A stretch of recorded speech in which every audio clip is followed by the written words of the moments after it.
Olá, turma. Vamos agora para mais um dos nossos momentos aqui de história. Vou estar passando para vocês aqui temas, né, importantes. Então, fica ligadinho sobre esse processo chamado de Baixa Idade Média e processo aí do renascimento comercial e urbano. Então, nós vamos estar vivenciando, colocando para vocês o contexto aí histórico chamado de Baixa Idade Média, para a gente terminar esse período chamado de Idade Medieval, para alguns historiadores considerados como um período de Idade das Trevas, né, do atraso. Só que hoje nós vamos ver também, observar, né, iremos ver de forma alguma, mas nós iremos observar que houve sim várias contribuições importantes durante a chamada Idade Medieval, que ela não pode ser considerada aí como desprezível ou como Idade das Trevas, como um período sem contribuição histórica. Ao contrário, né? Muitas mudanças ocorreram exatamente nesse período de transição. Poderíamos, assim, considerar como um período de mudança, de transição para um novo momento histórico que viria a ser a Idade Moderna.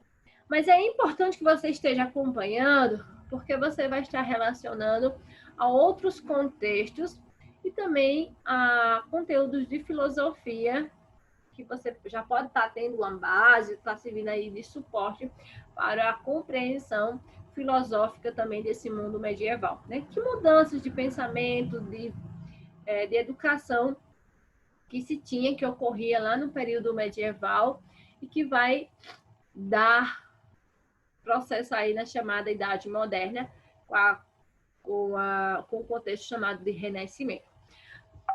Mas hoje eu vou estar colocando para vocês, né, algumas informações sobre a nossa aula de hoje. Então, lembrando que vocês são turma aí que tem como foco as ciências humanas, aula ministrada aqui pela professora Nikele, é um prazer estar com vocês, né? E também a nossa escola, o Antônio Burgos. Estamos em casa, mas não estamos distantes, estamos todo dia chegamos à casa de vocês. E essa aula será um pouquinho aí da gente revisar, de mencionar para vocês, lembrar para vocês. Eu vou começar com a chamada querela das investiduras, né, para que vocês foquem novamente sobre esse tema aí. Chamada de querela das investiduras, a questão das investiduras, controvérsia das investiduras, né? Então, essas investiduras aqui ele está mencionando é uma série de papas que vão lutar contra a intromissão das monarquias europeias nas investiduras, ou seja, na indicação, na nomeação. Então, por isso, guerra das nomeações, controvérsia dessas indicações. E esse conflito vai ocorrer entre quem? Entre o poder papal e o Sacro Império Romano Germânico, aquele do Oriente. Lembrando que lá também vai ter a característica do cesaropapismo. E esse episódio de conflitos, de não aceitação, vai ocorrer aí no século XI, né? Entre o século XI e o século XII. Mas essas críticas de reformulação da Igreja Católica já vinham ocorrendo desde o século X, né? Porque aí a Igreja ela vai ter forte influência principalmente na questão social, espiritual, pedagógica, política e mental deste período, tá? Quando se pensa o poder é dividido principalmente entre o clero e o império. Só que quando se fala de império, a gente vai ter os vários reinos, os reinos francos, os reinos merovingios, carolíngios, o Império Bizantino, que vai também estar tendo essa autonomia de poder, Só que para essa relação de poder que se apoiava com o clero, vai estar fazendo trocas, né? E com essas trocas, boa parte dos imperadores nomeavam os, vamos dizer, os representantes da igreja, porque eles acabavam entregando a eles chamados ducatos, que era como se fosse aí comunidades menores, para que essa comunidade religiosa estivesse também administrando. Então, seria alguém de seu interesse, de sua confiança. E o que é preocupante também, porque esses cargos do clero não era realizado, não era assumido por alguém que tinha aí vocação, que entendia a liturgia, que buscava informações sobre os textos bíblicos, mas sim alguém com interesses, né, políticos, econômicos, o que acabava aí levando uma incredibilidade na Igreja Católica.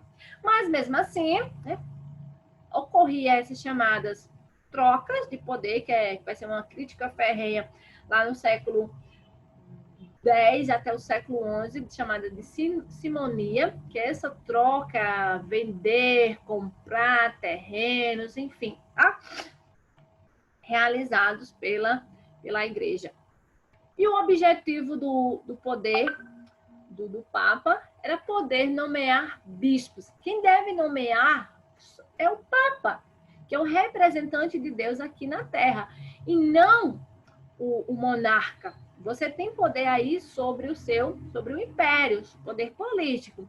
O poder de nomear quem vai ser parte dessa comunidade clerical deve ser do Papa. E aí começa a maior, né, confusão entre esses dois poderes.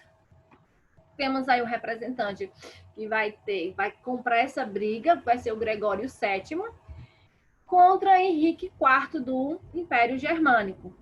E o Papa Gregório, né, já lá no século VII, era comum entre os reinos francos, bem como na Itália e Espanha, que os reis, imperadores e nobres fundassem bispados, abadias, nomeando ou depondo os clérigos no local e controlando suas ações. Então, vou nomear você para estar administrando, e aí, no entanto, o monarca acabava controlando o poder.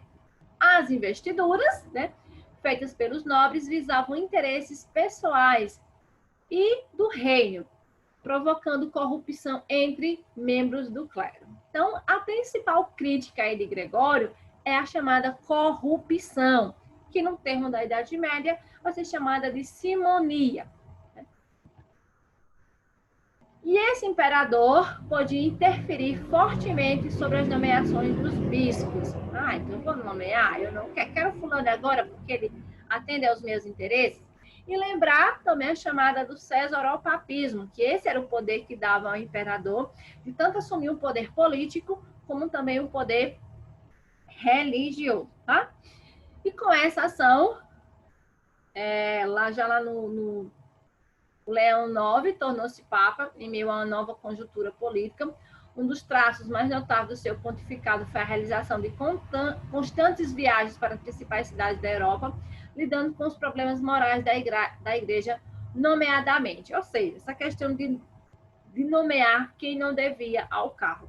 A simonia, que era um dos casos frequentes de chamar o Papa, o Leão IX, né? O casamento também, entre o casamento que existia aí de padres, né, entre padres, bispos, enfim, e o concubinato clerical. Essas eram as principais queixas existentes, denúncias que existiam perante a Igreja Católica. Ou seja, vamos para a questão histórica de palavras. Concubinato. Eita, que vem a ser concubinato?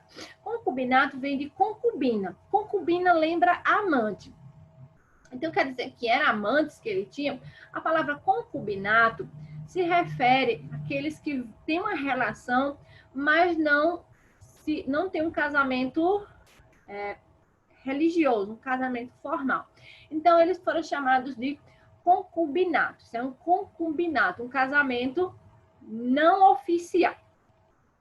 Então, no século XIX, houve a troca dessa palavra concubinato, que se refere à concubina, à amante, a ideia que era essa, para estar se referindo hoje em dia ao chamado união estável. Então, quando você mantém uma relação que não é um casamento de fato oficial, é chamado de concubinato. Mas lá, no contexto da igreja, o que danado era esse concubinato? O concubinato é o casamento existente, a troca aí de poderes com da igreja, né, com esses cargos aí, esses bispos, enfim, com o poder imperial, o monarca. Casamento, ocorriam casamentos da igreja, padres que casavam, padres que tinham filhos, papas que tinham filhos. Era comum que isso existisse, que isso ocorresse.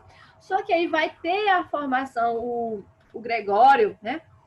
Ele vai vir com mudanças, reformulações dentro dos dogmas católicos para que isso não ocorra, porque já foi instituído desde o início que não se tinha herança dentro da igreja. Então, por isso que vão instituir o não casamento, certo?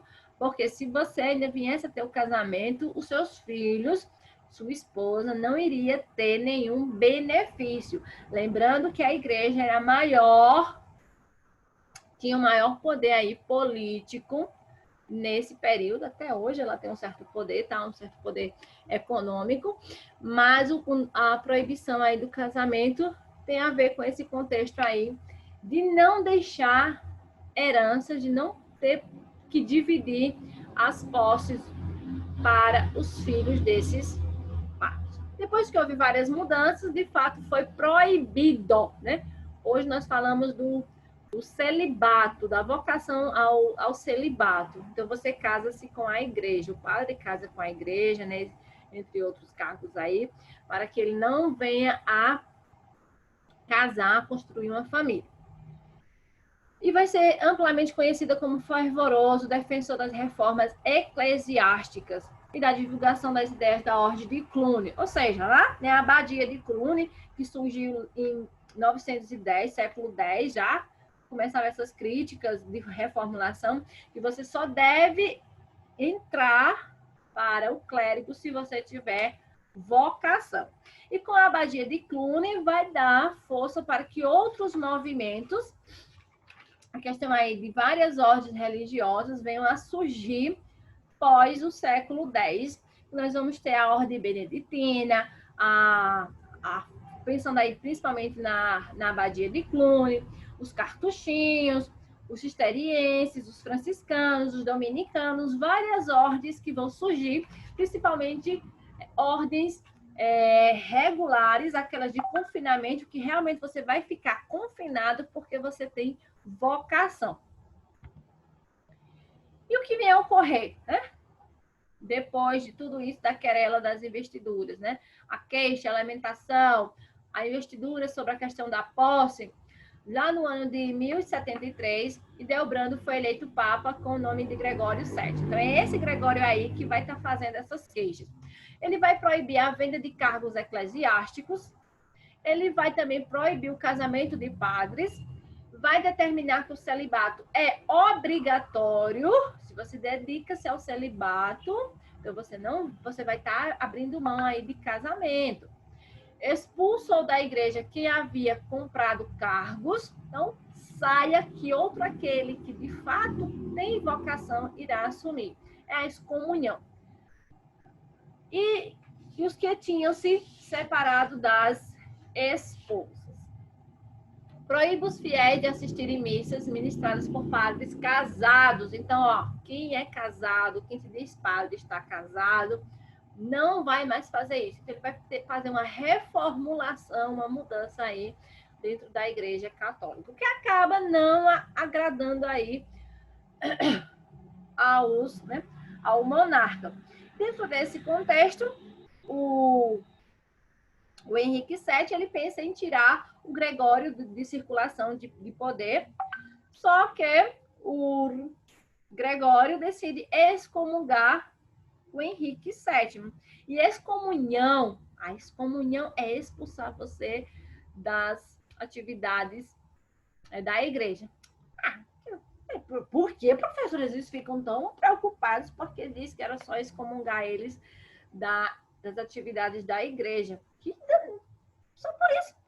Excomunhão, quando você era excomungado lá na Idade Média, você era renegado na sociedade, você tornava-se um Zé Ninguém, você era um nada, você era tido aí como um herege, como excluído. Então você estava fora de qualquer atividade política, social, você estava excluído da sociedade. Então, por essa razão que a excomunhão era tão preocupante. Deixa eu pegar isso aqui, uma informação, tá? Então, você era banido da sociedade, que acabava sendo aí preocupante sobre essa questão da excomunhão. Então, lá também com o Papa Nicolau II, fundou o Colégio dos Cardeais com a finalidade de eleger o próprio Papa. E o imperador Henrique IV não concordou com essa ideia, né? Aí é quando o Gregório VII vai editar o Dictatus Papae para colocar os bispos sobre a autoridade do Papa. E qual é a reação do Henrique?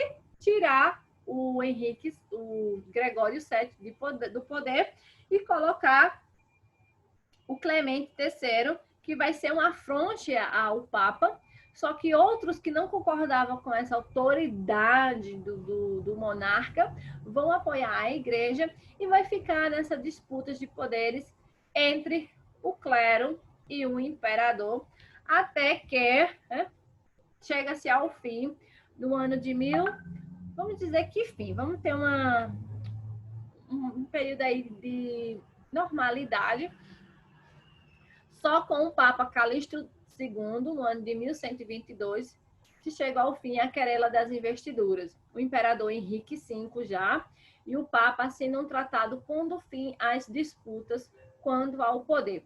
O acordo foi a Dieta ou Condarta de Worms, onde os bispos e abades passaram a receber do Papa o poder espiritual, simbolizado pelo Bacu, que é esse cajado aqui, que vai encaminhar, e pelo anel, que representa o casamento, representa o celibato. Tá? Quanto ao imperador, ele vai ter como símbolo a coroa, né? E o cedro também formaliza o poder, formalizando aí o símbolo de seu poder temporal, que era o poder político. Esses símbolos, tanto da igreja quanto do poder monárquico, né? Ele vai perdurar durante aí todo o fim da Idade Média. Até hoje é muito utilizado o Bacu e também o anel. E foi explorado esses símbolos, inclusive nas cruzadas. Aí o cativeiro de Avigon, que achavam que essa questão de disputa entre a igreja e o monarca estava tranquilo? De forma alguma. Já aí, no ano de 1307, aí que vai até o ano de 1377, vai ter essa questão do cativeiro de Avigon. Filipe o Belo que deu continuidade da política de seus antecessores, expandindo fronteiras e centralizando o poder real. Quando ocorreu dificuldades financeiras, né, passou a ocorrer conflitos com a Igreja Católica, porque Felipe decidiu cobrar impostos dessa instituição, já que também ela era bastante rica, a mentalidade da Igreja Católica, da Igreja Católica, não, aí a mentalidade da época, pagava-se muitos impostos, principalmente o dízimo, né? Então a Igreja, ela recebia muitas e muitas doações. E aí o Papa Bonifácio VIII acabou ameaçando o rei de excomunhão. Vou lhe excomungar. Excomungar seria o quê? O Filipe ia poder perder todos os seus poderes, ia ser um Zé Ninguém na sociedade. E através da bula Una Sancta, nem sei se é esse nome mesmo, em latim, sabe? Reafirmou a autoridade da igreja sobre os homens. Graças ao agravamento da situação, Filipe convocou a Assembleia dos Estados Gerais, que reunia nobres membros do clero, que acabou autorizando os impostos. E aí, com a morte do Bonifácio, que pretendia excomungá-lo, o rei interferiu na sucessão papal, escolhendo Clemente V. e transferindo o papado para Avigon. E é lá em Avigon que ele vai ter todo o controle sobre a cristandade, né? E essa cristandade ela vai gerar uma crise do poder da cristandade no Ocidente. E com essa crise vão surgir aí vários pontificados no Ocidente. Chega um momento que vão chegar até ter 3 papas, né? E esse momento da história é conhecido como cisma do Ocidente, ou seja, o Ocidente também dividiu o poder da Igreja em 3. E vamos agora para a crise do sistema do feudalismo no século do século XI ao século XIII, né, que é esse processo de mudança, chamada de Baixa Idade Média. Eu vou passar bem rapidinho aqui para vocês o que vai motivar essa crise do feudalismo. Nós temos vários motivos, como fome, epidemia, revolta, carestia dos preços, a famosa peste negra, né, peste bubônica, que vai ocorrer no século XIV, também no século III já começa a disseminar essa epidemia. A questão sobre a peste negra aí, de onde vinha, que vinha do Oriente, através das embarcações do comércio que a Europa fazia com o Oriente. Então, é a partir dessa disseminação que vai ter a peste negra. Mas vamos entender o contexto. A Europa, né, do século XI, ela está passando por mudanças. Percebam que mudanças do poder político, do monarca, do imperador, ele está querendo conquistar sua autonomia, mediante também a mudança de mentalidade da época. A igreja está fazendo uma reformulação, mudanças. E em meio a tudo isso, a sociedade está passando também por fome. Por que fome? Houve um processo de alta produção agrícola. Eles vão inovar com algumas técnicas, vão ampliar a produção, limpar terreno, vão devastar várias áreas aí para plantação. Só que no ano seguinte, essa derrubada vai provocar mudanças climáticas e aí vai vir a fome. Com a fome vai provocar as revoltas. Se você não tem suprimentos, se você ainda tem que continuar pagando impostos para o seu suzerano, para os senhores feudais, então esse grupo rural ele vai formar revoltas chamadas de jaquieres. Jaquieres quer dizer João Ninguém. São o povão mesmo que está aí se revoltando contra o principal objetivo deles era derrubar o poder dos senhores feudais. Que vai ocorrer depois intervenções, mas a principal intenção ou finalidade dessas revoltas populares foi enfraquecer o poder dos senhores feudais. Enfraquecendo o poder dos senhores feudais, vai surgir aí uma nova classe, a burguesia já está em ascensão, né, já está começando a expandir, e começa a apoiar também os monarcas. Então, essas revoltas, essas epidemias, todas essas questões que vinham ocorrendo na Idade Média, elas vão favorecer posteriormente o surgimento do comércio, a diminuição do poder dos senhores feudais e colocar a centralização do poder nas mãos do monarca. E aí é toda essa ideia de como a Idade Média, o período medieval, as doenças eram, né, explicadas, eram pensadas, até porque essa sociedade, se você for resumir, você pense e resuma ela no contexto de educação religiosa. Então, a igreja ela tinha muita influência no campo religioso, espiritual. Tudo era explicado a partir do quê? Do ensinamento, da pedagogia da religião. Ou seja, tudo era por questões de Deus. É um castigo de Deus, é um castigo, né, divino. Então, a política também tinha essa forte relação. A mentalidade da época, até mesmo as festividades, as comemorações, a educação, tudo se pautava dentro da doutrina religiosa. Se você for ver quais eram as principais festividades, o Natal, né, e a Páscoa, a crucificação e ressurreição de Cristo.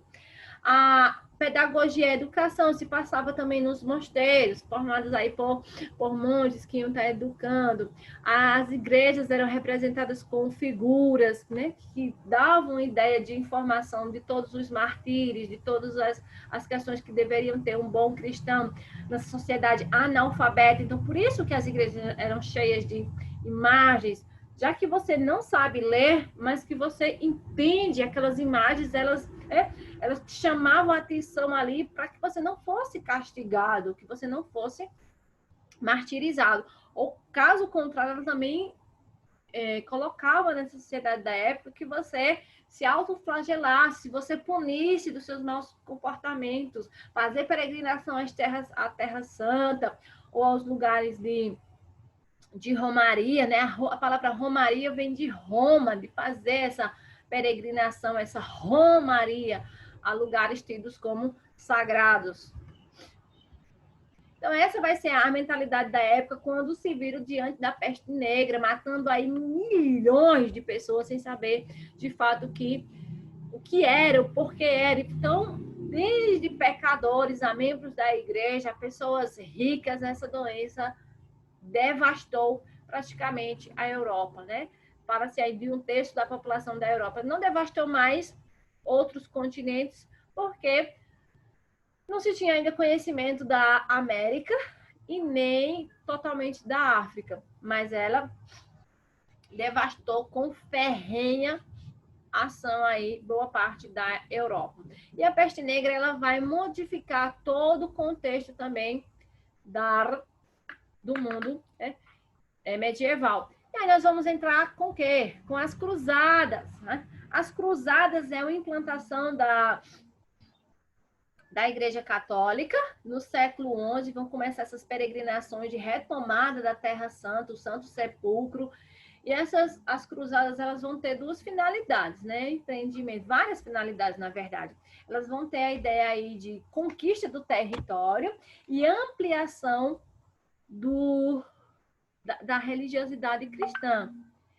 E as cruzadas, apesar de não chegar ao seu objetivo, né, de fato, elas fracassaram, mas elas serviram para modificar todo o contexto da Europa.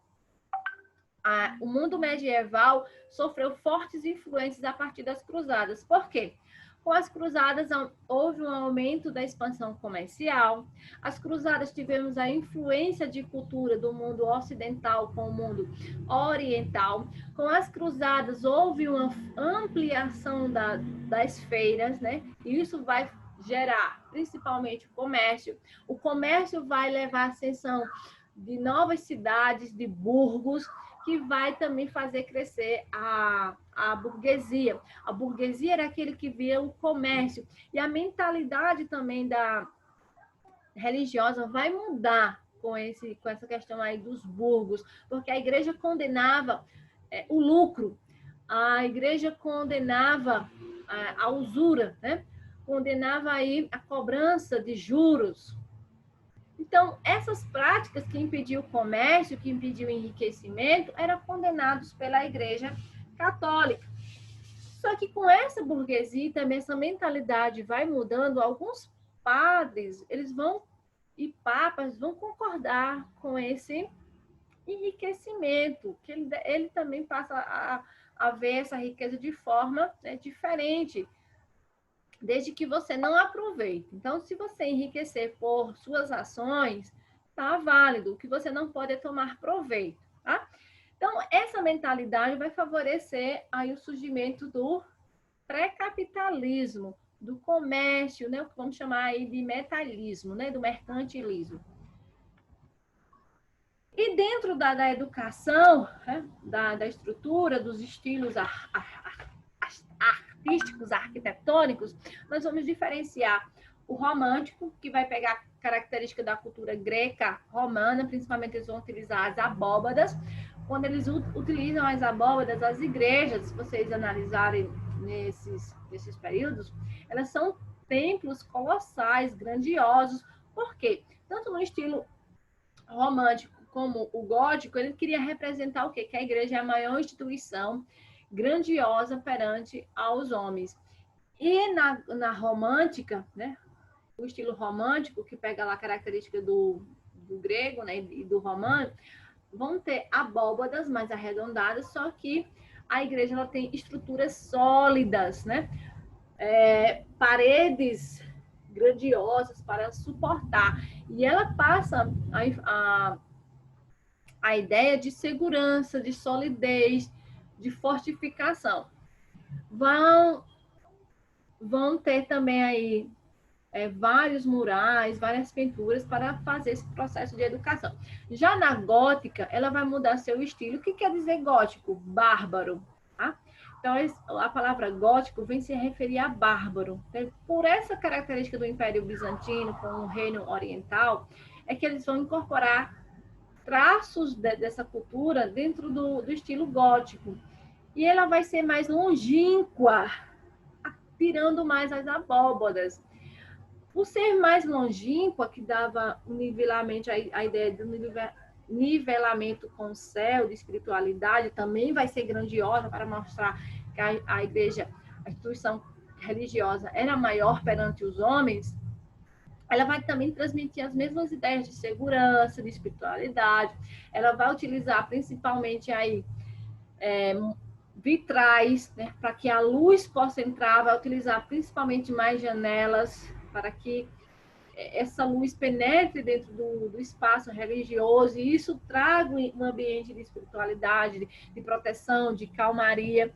Então, por mais que se fale que o período medieval não houve contribuições, imagine a arquitetura, estruturas arquitetônicas desses períodos, né?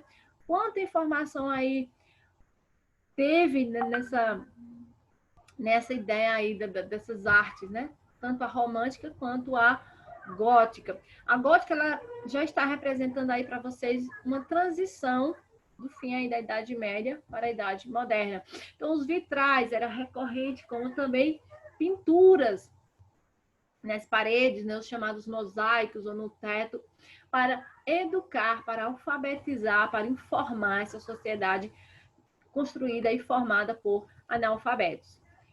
Então, vocês percebem, né, uma definição sobre o estilo gótico, que vai ser principalmente utilizado na França, na Alemanha, né, a famosa de Notre Dame, né? Ela tem essas características aí góticas. E esses arcos cruzados, eles vão dar uma maior sustentabilidade, o que não é necessário que as paredes sejam tão rígidas e grossas. Tá? A educação, quando se fala na educação, volto novamente para vocês mencionar que não é de hoje, tá? Então, desde os primeiros povos, era importante para a escola, era importante ter formação. E as crianças também, na Idade Média, elas iam à escola. Só que essa escola, essa educação, era controlada pelos mosteiros, pelos paróquios, em comunidades próximas. Então, quem vai estar com o controle do conhecimento filosófico, principalmente, né, teológico, vai ser o poder da igreja. Então, o conhecimento, a educação, quem detinha principalmente aí vai ser o poder clerical. A Idade Medieval não teve informações, não teve contribuições, mas foi nesse período também que surgiram as universidades, né? A ampliação do conhecimento, formação de tratados, a tradução de livros, de textos antigos, foram traduzidos, foram transcritos nesse período, principalmente pelos monges, né? Copistas. Copiar também era uma forma de punição, de castigo, de autoflagelo, porque aquilo ali era doloroso, né? Trabalhoso. Então, essa educação, essa formação, essa liturgia vai estar sendo passada através do poder do clero. Então, essa educação aí, o cristianismo vai dar a maior importância ao aspecto moral, baseado na ideia de caridade, ao amor. Por que a igreja ela tem tanto poder, né? Porque ela acaba tendo tanto poder e tantos adeptos. Porque quem fazia essa ideia aí de moralidade nessa sociedade era a igreja. Ela também dava subsídios, ela também ajudava, ela fazia caridade. Era quem dava abrigo, Então, por isso ela vai ter um forte papel espiritual e moral. Já falei para vocês também a diferença, né, anteriormente aí, sobre o clero regular e o clero secular. Secular é aqueles que estão em convívio com a sociedade, é aqueles que estão na missa, né, que ouvem os pecados. Então, nós vamos ter aí como o clero secular as dioceses, os bispos, os cônegos, os curas, né? Cônegos e curas é aqueles que vão estar auxiliando o bispo. O bispo é que vai fazer a liturgia, que vai manifestar a fé, que vai dar assistência. E o clero regular é aquele que fica no isolamento, que fica confinado, que vai estar fazendo as traduções, que vai estar fazendo as transcrições, e que nos mosteiros também vão ser autossuficientes, quando ele diz que a principal palavra-chave é orar e trabalhar, para que a mente não fique no ócio, e esse ócio não leve à pecaminosidade, né? Não leve ao pecado. Características como a simplicidade, rusticidade, a igreja que vai controlar principalmente a cultura dentro dos mosteiros. Vamos ter a principal ideia defendida pelo teocentrismo, Teo, Deus no centro, e o surgimento de várias universidades que vai ampliar no renascimento comercial. A educação na Idade Média. Então, a educação se baseava principalmente nas escolas monásticas, né? Episcopais, abadicais, palatinas, ou seja, nessas comunidades criadas pelos padres. Ensinava-se o latim, doutrinas religiosas e táticas de guerra. A forma didática, possível dizer que durante a Idade Média a educação apresentou duas tendências básicas, a educação patrística e a escolástica. A patrística vão ser os primeiros padres filósofos, né? Padre. Então, a patrística é aquela que vai estar associando a filosofia dos padres. Então, eles vão pegar um pouco do conhecimento filosófico e estar juntando também com o conhecimento da doutrina, da fé. E a principal ideia aí dos patrísticos é a racionalização da fé cristã, que nós vamos ter como principal menção aí Santo Agostinho. E a escolástica é quando você junta a razão com a fé. Mas essa razão, eles consideravam a partir do que eles vivem, do que eles viviam, né? Também no conhecimento empírico. E a escolástica, eles vão mais para o raciocínio indutivo. Eu acho que isso deve ser assim. E por ser um conhecimento indutivo, que não tinha provas, que não tinha comprovações, ela acaba aí se perdendo e se tornando apenas instrumento de teologia. Tá? Então, era alguma... Mas a igreja, o conhecimento já começa a mudar, fazendo junção com a filosofia e com a teologia. Santo Agostinho, que vai ser o principal nome desse momento aí, para ampliamento do conhecimento do cristianismo. Com todas essas mudanças, nós vamos ter a formação das monarquias a partir do que? Deixar bem claro para vocês. Não vou me aprofundar nesse tema, mas já de imediato vocês já passem a dar algumas pesquisadas, que a formação do comércio, o aumento da burguesia, a formação de comunas. O que vem a ser comunas? É quando o rei dava posse para que uma comunidade pequena tornasse independente. Ao tornar-se independente, ela ficava livre da exploração do senhor feudal. E aí, ao receber essa carta de autonomia do rei, era chamada de comuna, né? Comunidade, que hoje nós chamamos de município, uma parte menor do grande grupo, tá? Então, com essa formação aí, vão dar origem aos burgos, às cidades, aos burgueses, que vão ser ricos comerciantes, que a igreja também já está dando uma certa abertura para o comércio, para o enriquecimento. Essa burguesia vai estar apoiando os monarcas, porque eles vão estar querendo que tire o poder dos senhores feudais e centralizar o poder. Com a centralização do poder, que é a junção de burguesia mais monarca, nós vamos ter a primeira formação de monarquias, ou seja, estados nacionais, com delimitação de território, de nacionalização, de língua, a unificação dos povos. E aí nós vamos ver a formação de algumas primeiras comunidades, né? Estados nacionais, como a França, a Espanha, né? A Inglaterra, que vão estar se formando a partir desse processo de transição. E com essa unificação dos territórios, nós vamos, né, passar a mencionar a Idade Moderna, tá ok? Então, quando se fala de unificação, o rei ele vai estar unificando pesos, medidas, impostos, entre outras características, e é o que nós vamos chamar de Estado. Então, para vocês, né, obrigado e até a próxima semana. Tchau, tchau!